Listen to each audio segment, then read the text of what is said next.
اعوذ باللہ من الشیطان الرجیم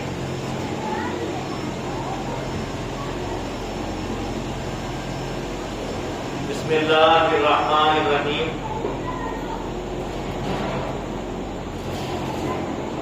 الحمدللہ رب العالمین والصلاة والسلام علی سید الانبیاء والمرسلین ثم الصلاة والسلام علی سید الاولیاء الکاملین وعلى آلهما وأصحابهما أجمعين من يومنا هذا إلى يوم الدين أما بعد فقد قال الله تعالى في القرآن المجيد والفرقان الحميد بسم الله الرحمن الرحيم إن الصلاة ونسکی ومحیای ومماتی للہ رب العالمین وقال النبی صلی اللہ علیہ وسلم الحسن والحسین سید الشیبان فی الجنہ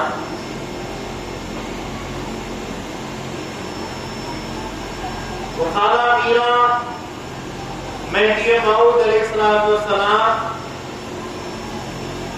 ایمان ذات خدا است صدق اللہ العظیم وصدق رسولہ النبی الکریم وصدق المہدی الموعود علیہ الصلوۃ والتسلیم.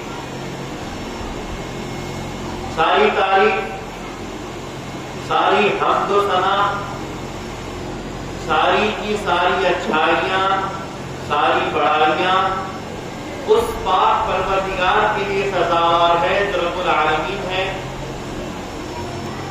درود و سلام ہو خاتمین محمدین کریمین علیہ السلام پر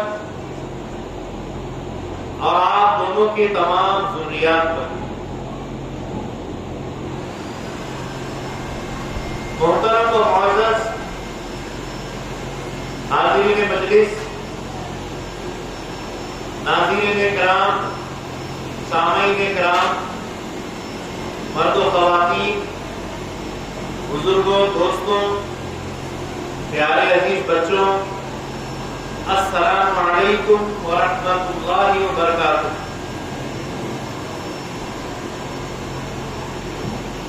اللہ تعالیٰ نے اپنے کلام قدیم میں ارشاد فرمایا کہ ان الصلاۃ ونسکی ومحیای ومماتی للہ رب العالمین، کہ بے شک میری نماز، میری قربانی، میرا جینا، میرا مرنا سب اللہ تعالیٰ کے لیے ہے، سب رب العالمین کے لیے. اور رب تعالیٰ خود سورہ بقرہ میں ارشاد فرماتا ہے للہ ما فی السماوات و ما فی الارض، جو کچھ بھی زمینوں میں ہے، جو کچھ بھی آسمانوں میں ہے، سب اللہ کا ہے. للہ سب اللہ کا ہے. ما فی السماوات، جو کچھ کے آسمانوں میں ہے، وہ ما فی الارض، جو کچھ کے زمینوں میں. جب اللہ نے خود ہی اعلان کر دیا کہ زمین و آسمان میں جو کچھ ہے سب میرا ہے، تو اب ہم بھی کس کے رہے؟ اللہ کے ہوئے. ہماری زندگی کس کی دی ہوئی ہے؟ اللہ کی ہے. ہمارا جینا، ہمارا مرنا سب اللہ کے لیے ہی ہونا چاہیے. یہ ایک اللہ والا ہی کر سکتا ہے. اللہ کے نبی صلی اللہ علیہ وسلم فرماتے ہیں الحب للہ والبغض للہ، محبت صرف اللہ کی خاطر، دشمنی صرف اللہ کی خاطر، کیونکہ سب اللہ کا ہے. اور ایمان بھی جس کے تعلق سے مہدی موعود علیہ السلام فرماتے ہیں ایمان جس میں ایمان مجمل ہے، جس میں ایمان مفصل ہے، اللہ تعالیٰ کی وحدانیت، اس کے احکام، اس کے صفات، اور اللہ تبارک و تعالیٰ کے تمام پیغمبر، فرشتے، کتابیں، احکامات، تقادیر، ساری چیزیں ایمانیات میں ہیں. لیکن یہ ساری چیزیں ہو کر بھی اصل ایمان اللہ تعالیٰ کی ذات ہے.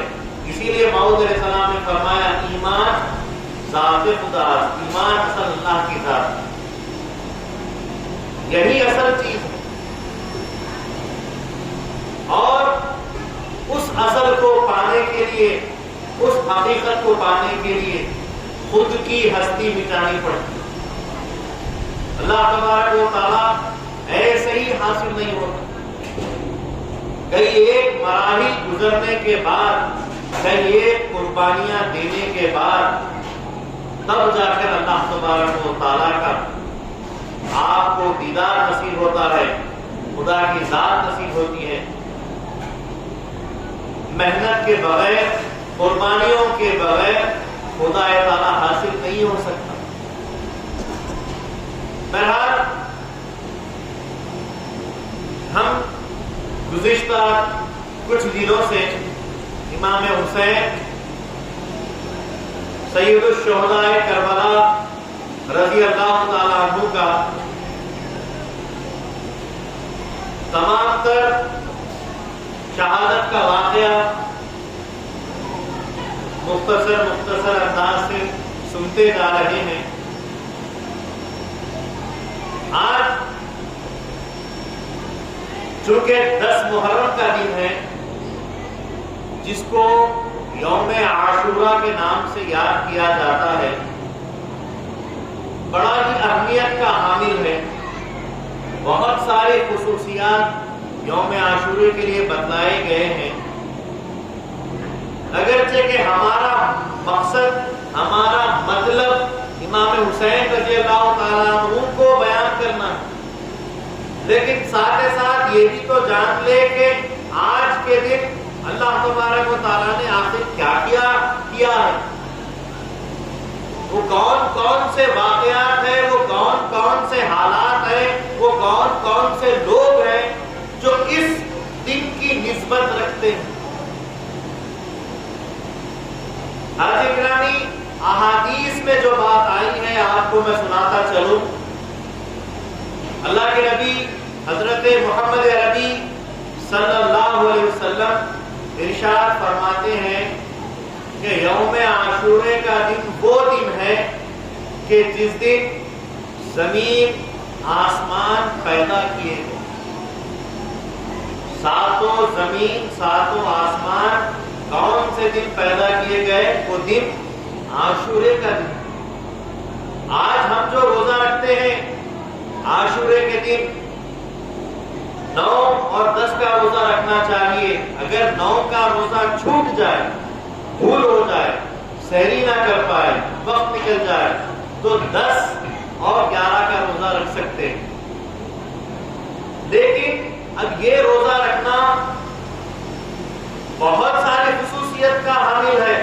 امام حسین رضی اللہ تعالیٰ عنہ کے علاوہ اور بھی چیزیں ہیں، جن میں سے ایک چیز یہ ہے کہ آج ہی کے دن ساتوں زمین، ساتوں آسمان پیدا کیے گئے.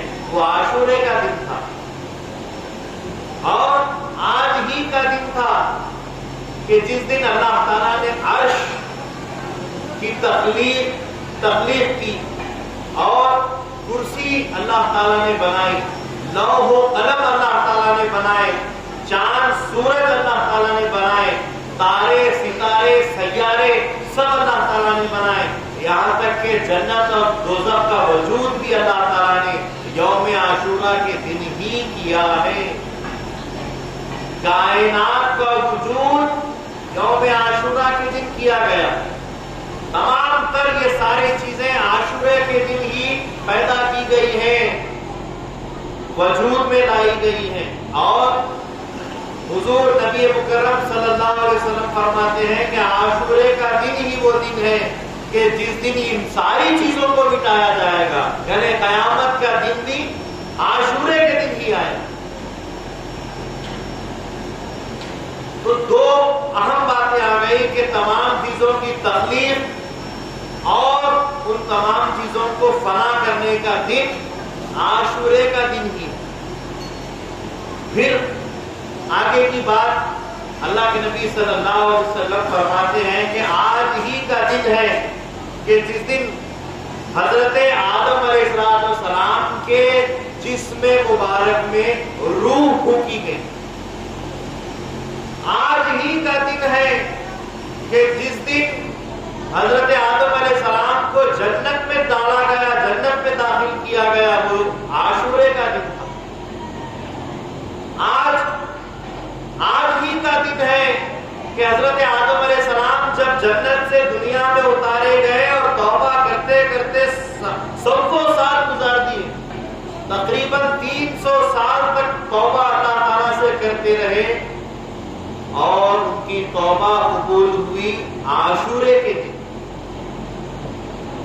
تو اب آدم علیہ السلام کی خصوصیت اس میں جڑ گئی ہے.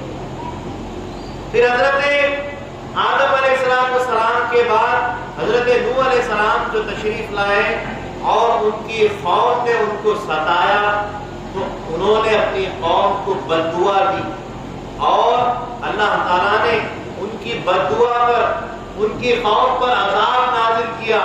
فرمایا کہ کشتی تیار کرو. حضرت نوح علیہ السلام نے کشتی تیار کی اور پھر طوفان کو حکم دیا کہ وہ سیلاب بڑھ کر آ جائے اور ساری دنیا میں پھیل جائے.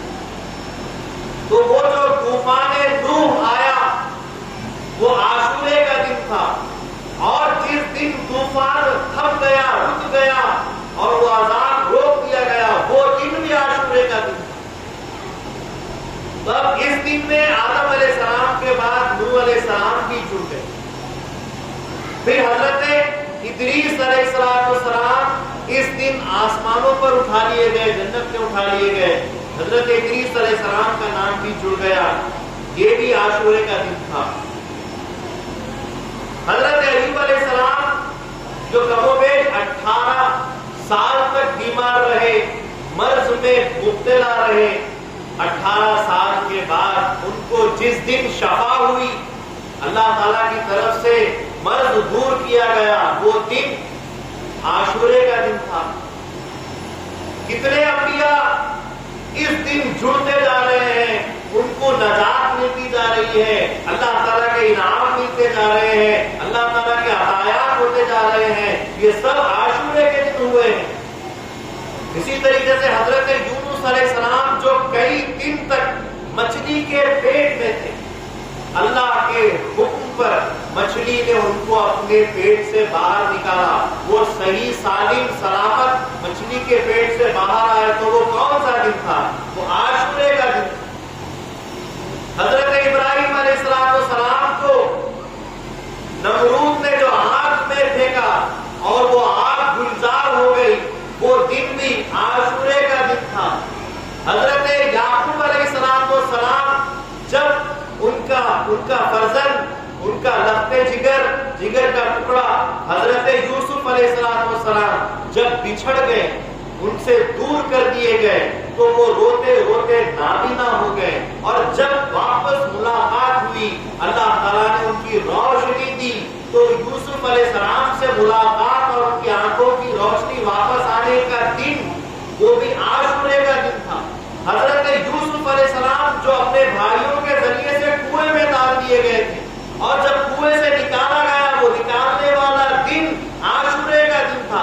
حضرت داؤد علیہ السلام کی توبہ جس دن قبول ہوئی, وہ دن عاشورے کا دن تھا. حضرت سلیمان علیہ السلام کو تاج اور حکومت دی گئی, سلطنت دی گئی, وہ دن بھی عاشورے کا دن تھا.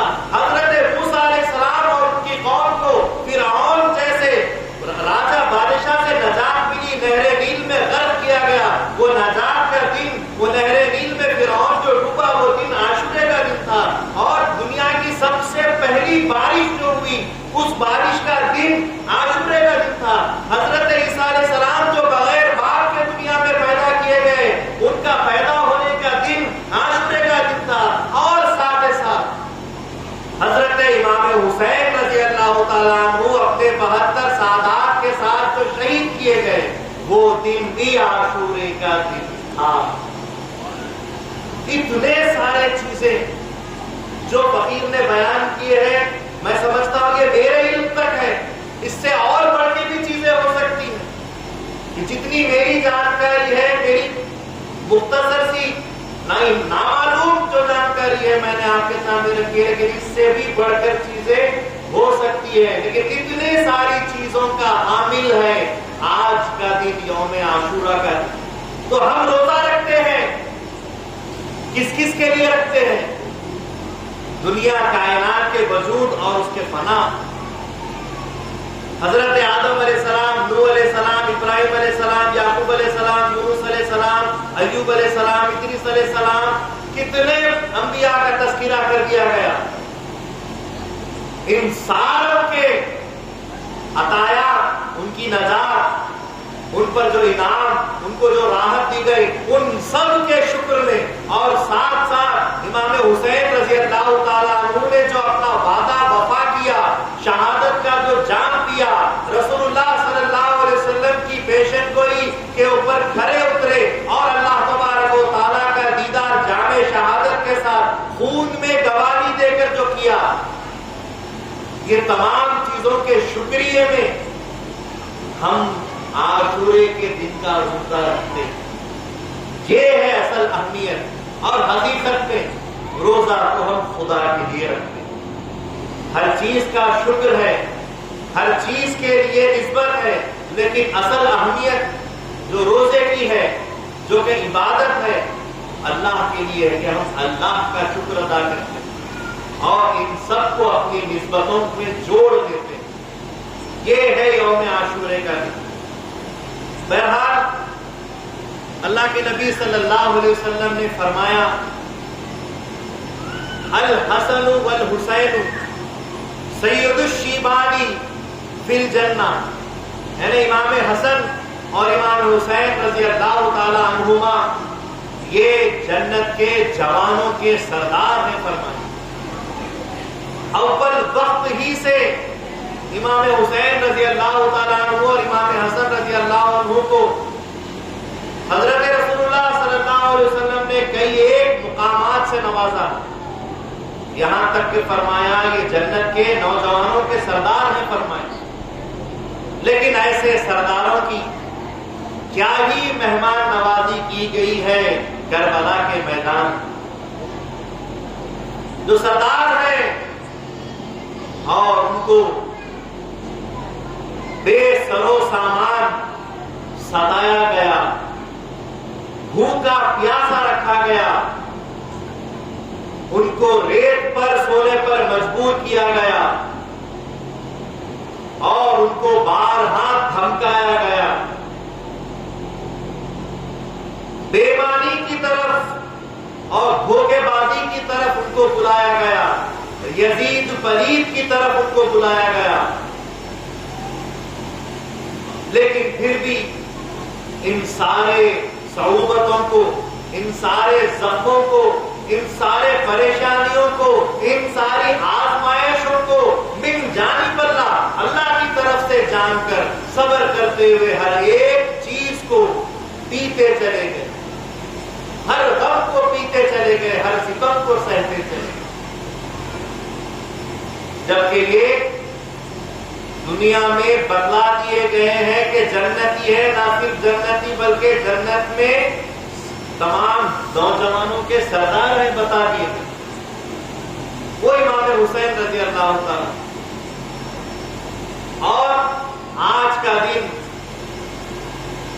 10 محرم کا دن، امام حسین رضی اللہ تعالیٰ عنہ 10 محرم کے دن، جس دن کے جمعہ تھا، اور اس جمعے کے دن جب ستم حد سے زیادہ بڑھ گیا، ظلم حد سے زیادہ بڑھ گیا، تو وہ فوراً جنگ پر آمادہ ہوئے، فرمایا کہ بیعت نہیں کروں گا، اپنی جان کی آہوتی، اپنی اولاد کی آہوتی دے دوں گا، قربانی دوں گا، لیکن میں ہاتھ پر بیعت نہیں کروں گا۔ جنگ پر آمادہ ہوئے اور ان کے یار و اصحاب نے، ان کے چاہنے والوں نے، ان کے غلام اور عاشقوں نے سب سے پہلے دشمنوں کا، کوفیوں کا، یزیدیوں کا مقابلہ کیا اور دھیرے دھیرے ایک با ایک جام شہادت پیتے چلے گئے اور امام حسین رضی اللہ تعالیٰ عنہ کے پاس سے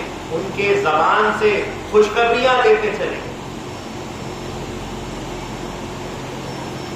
جو امام حسین رضی اللہ تعالیٰ عنہ کے نام پر اور ان کے واسطے اپنی جانوں کو پیش کرے ہوں گے، کیا ان کی جانیں بیکار جائیں گی؟ ہرگز نہیں.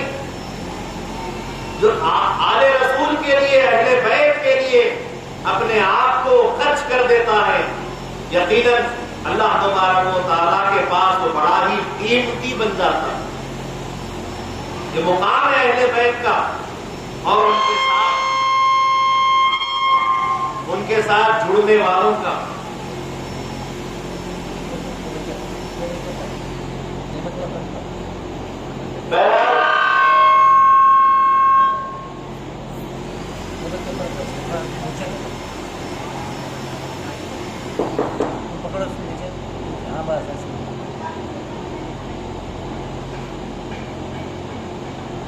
بہرحال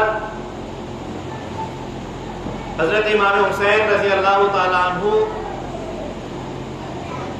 جب سب غلام اور عاشق نے آگے بڑھ چڑھ کر اپنے جوہر میدان جنگ میں دکھایا اور جام شہادت پیا، اب اہل بیت کی باری آئی، سیدوں کی، سرداروں کی، سادات کی باری آئی.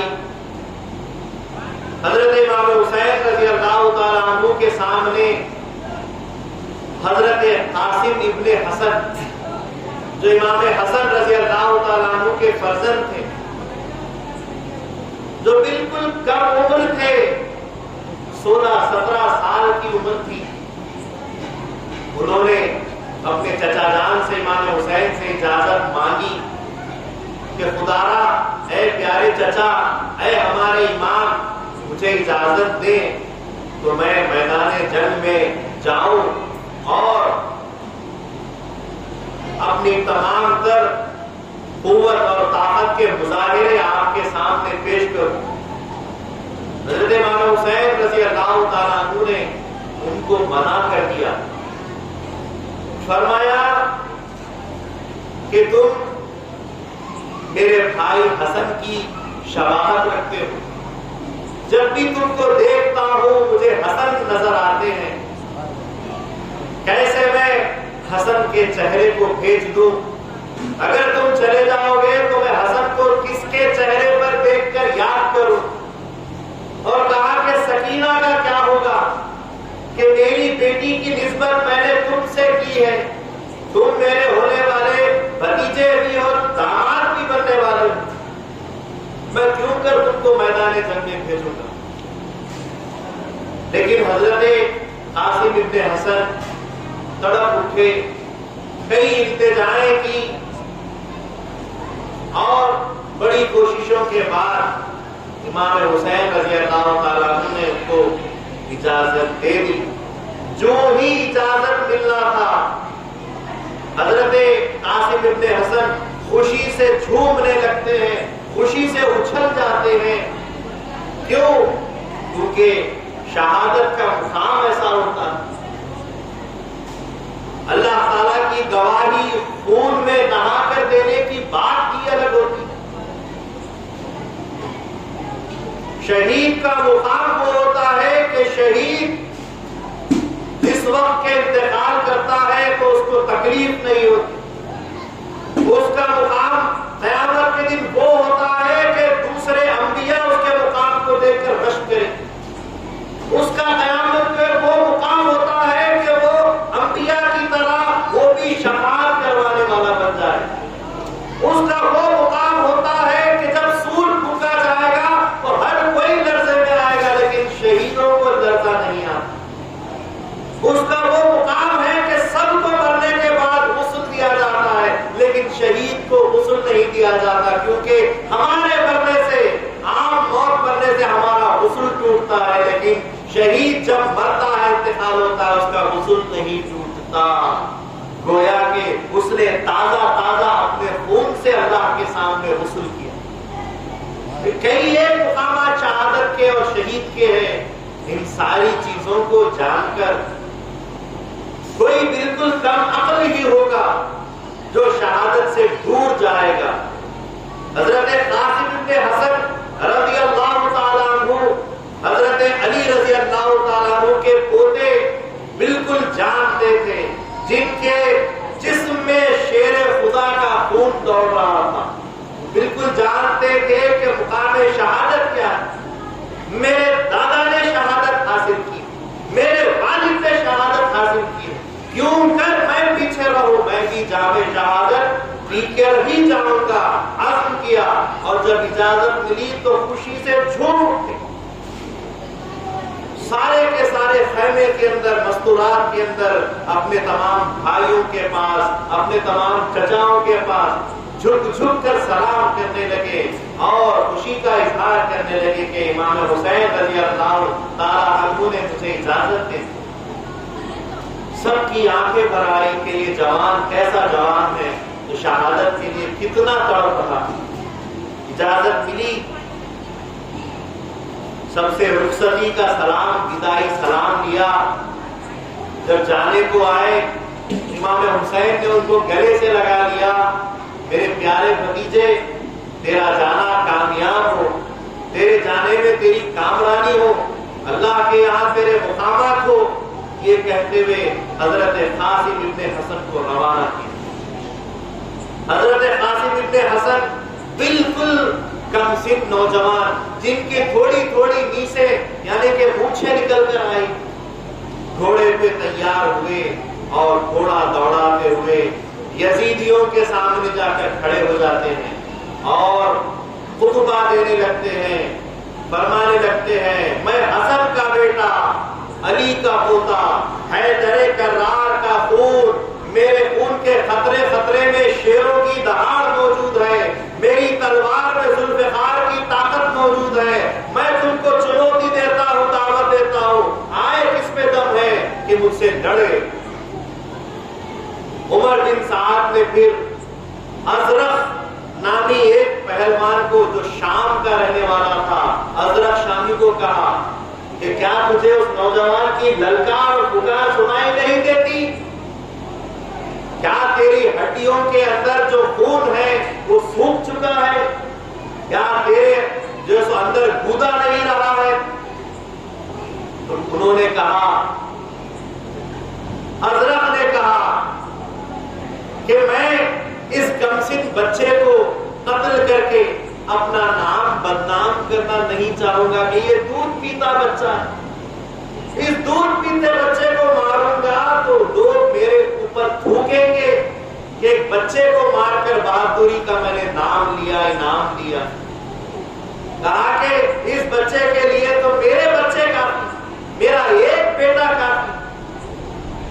تو عمر بن سعد جو دشمن ہے، ابن زیاد کا بھیجا ہوا ہے، یزیدی کوفی ہے، وہ دشمن ہو کے اہل بیت کی تعریف کرنے لگتا ہے. ارے کمبخت ازرق، تو جانتا نہیں ہے اہل بیت ہے، اس بچے کے لیے تیرا ایک نہیں 1000 آدمی چاہیے. تو جانتا نہیں ان کے حسینی کرامات کو، ان کی روحانی طاقت کو، نورانی طاقت کو، اہل بیت کی طاقت کو تو جانتا نہیں ہے. 1000 آدمی بھیج، تو ایک اپنے بچے کو بھیجنے کی بات کر رہا ہے. دشمن ہو کے اہل بیت کی تعریف کر رہا ہے.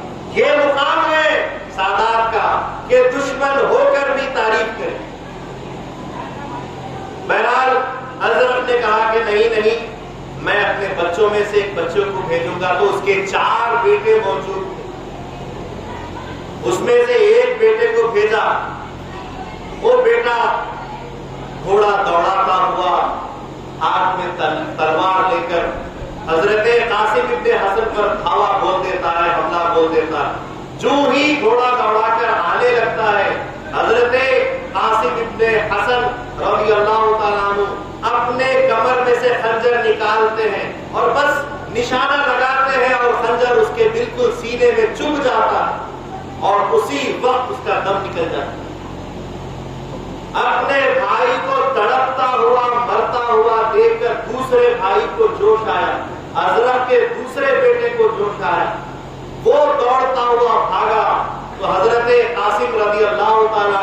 نیزہ لیا اور اس کے پیٹ میں دے مارا، نیزہ آر پار ہو گیا۔ تیسرا بیٹا پھر دوڑا تو وہی نیزہ پھینکا تو وہ نیزہ پھر سینے سے آر پار ہوتے ہوئے تیسرا بھی وہی قتل ہو گیا اور وہی جہنم رسید ہو گیا۔ تو چوتھے بیٹے کو سمجھ نہیں آیا، وہ بالکل بے قابو ہو گیا، گالیاں بکنے لگا، بد کلامی کرنے لگا، اتنا دیوانہ ہو گیا کہ منہ سے جھاگ نکل رہا تھا جب وہ گھوڑے سے دوڑتا ہوا آ رہا تھا نزدیک۔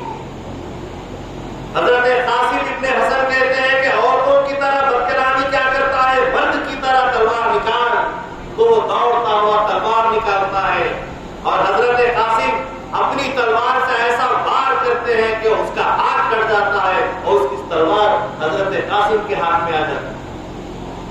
حضرت قاسم ابن حسن رضی اللہ تعالیٰ جب اس کی تلوار لے لیتے ہیں تو وہ بالکل پریشان ہکا بکا ہو جاتا ہے اور اپنی جان بچانے کے لیے وہ چوتھا بیٹا واپس فوج پہ واپس اپنے باپ کے پاس بھاگتا ہوا جاتا ہے، لیکن خون اس رفتار سے بہ رہا تھا کہ پہنچنے کے فوراً بعد خون کی کمی ہونے سے وہاں جا کر فوت ہو جاتا، مر جاتا۔ جب حضرت نے یہ ساری چیزیں دیکھی، اپنی آنکھوں کے سامنے اپنے چاروں بیٹوں کو مرتا ہوا کٹتا ہوا دیکھا، چلا اٹھا اور بد کلامی کرتا ہوا خود اپنے گھوڑے کو دوڑا کر آگے بڑھا۔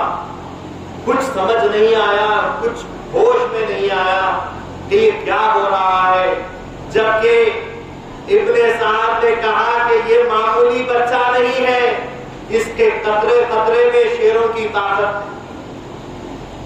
علی کا گھر بھی وہ گھر ہے کہ جس گھر کا ہر ایک بچہ جہاں شیر خدا پیدا ہوا معلوم ہوتا ہے۔ ہر بچے میں شیر خدا کی طاقت، ہر بچے میں اسد اللہ کی طاقت، ہر بچہ حیدر کرار کی طاقت۔ بہرحال وہ پھر چلا کر اپنا گھوڑا دوڑا کر آگے بڑھا اور وار کیا۔ حضرت قاسم نے اس کا وار خالی جانے دیا اور جیسے ہی وہ وار خالی گیا، ازرق نے دیکھا کہ قاسم کے ہاتھ میں، حضرت قاسم رضی اللہ تعالیٰ عنہ کے ہاتھ میں میرے بیٹے کی تلوار۔ اس نے فوراً پکار کر کہا کہ تیرے ہاتھ میں میرے بیٹے کی تلوار کیسے آئی؟ تو حضرت قاسم فرماتے ہیں کہ تیرے بیٹے نے مجھے دی ہے تاکہ میں اسی تلوار سے اس کے باپ کو مار سکوں، یہ کہا۔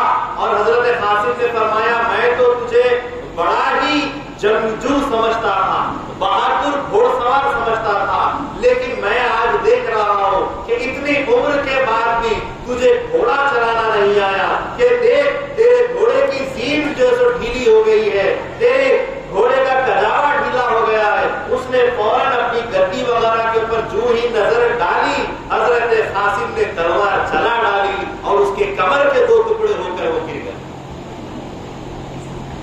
اس پھرتی کے ساتھ یہ کام کرنے کے بعد حضرت قاسم بڑے ہی خوش مزاج ہو کر کہ کئیوں کو جہنم رسید کیا ہے، کئی یزیدیوں کو مار ڈالا ہے، یہ بتلانے کے لیے گھوڑا دوڑا کر امام حسین رضی اللہ تعالیٰ عنہ کے پاس جاتے۔ وہاں جانے کے بعد حضرت امام حسین رضی اللہ تعالیٰ عنہ سے کہتے ہیں کہ چچا جان بہت پیاس لگ رہی، پیاس کی شدت ہو رہی ہے، مجھے پانی پلا دیجیے۔ حضرت امام حسین رضی اللہ تعالیٰ عنہ فرماتے ہیں میرے پیارے بھتیجے اب دیر نہ کر کہ اللہ کے نبی صلی اللہ علیہ وسلم تجھے جام کوثر پلانے کے لیے کھڑے، تو جلدی جا اور میرے نانا کے ہاتھ سے جام کوثر پی دے۔ حضرت قاسم رضی اللہ تعالیٰ عنہ اب دیر نہیں کرتے، گھوڑے کو پلٹاتے ہیں اور دماغ میں ایک بات آتی ہے کہ ابن سعد پورے اپنے لشکر کے بیچوں بیچ کھڑا ہے، اگر میں لشکر کو چیرتا ہوا بیچ میں پہنچ جاؤں تو اصل ان کے اہم آدمی کو مار دوں، ان کے سپہ سالار کو مار دوں، ابن سعد کو مار دوں تو سارا لشکر بکھر جائے گا۔ یہ سوچ آپ نے لی اور فوراً اپنا گھوڑا دوڑاتے ہوئے